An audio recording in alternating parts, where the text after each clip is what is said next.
Good morning. Welcome to day 20. Boy, we're getting close. 20 days we've been on this journey, heading towards the 25th. But you know what's coming up then?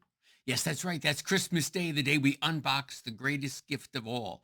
We have now entered that love week.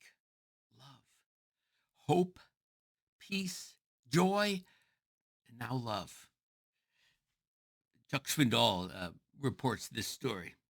One evening, just before a great Broadway musical, Broadway star Mary Martin was to go on stage in South Pacific. A note was handed to her. It was from Oscar Hammerstein, who at that very moment was on his deathbed. The short note simply read, Dear Mary, a bell is not a bell until you ring it. A song is not a song until you sing it.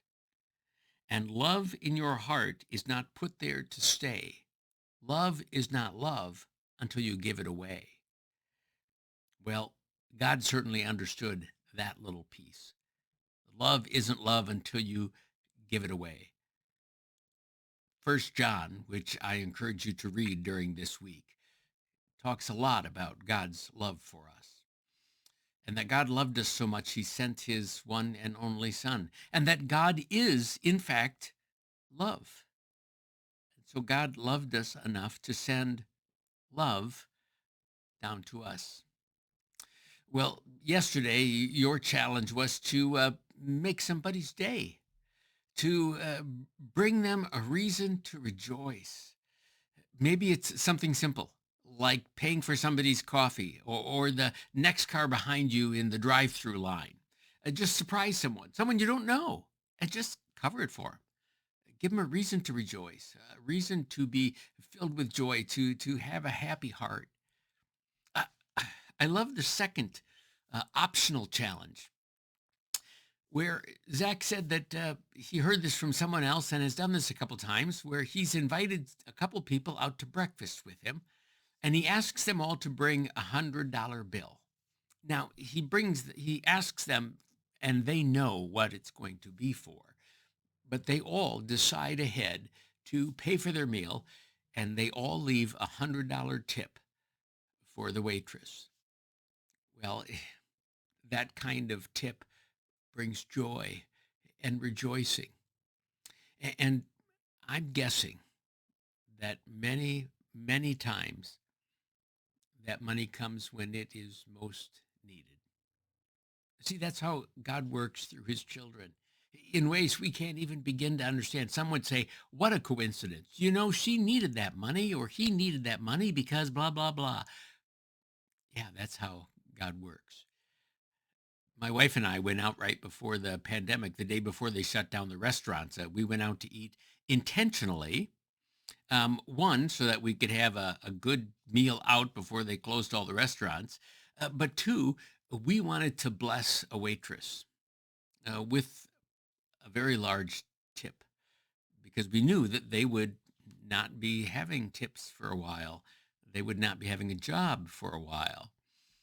There's something great in being the giver of the gift and the receiver of the gift. So I hope you took that challenge on. Um, if not, there's still time for any of the challenges in the Red Letter Book. Our Bible verse for today comes from John 13.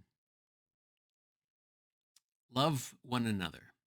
As I have loved you, so you must love one another. These are the words of Jesus.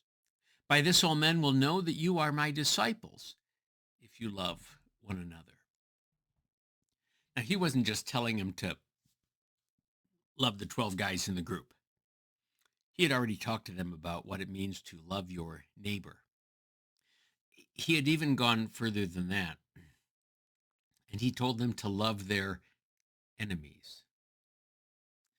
It is a mark that we are disciples of Christ if we have love for one another.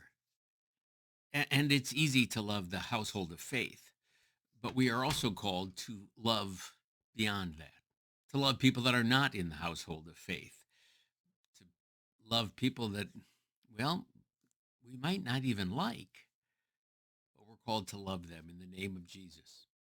So I hope this week that your week is filled with love, opportunities to give love and receive love, and to ponder what the love of God is like, because God is love. Well, have a great day, and we will see you next time we turn this on, which will be tomorrow.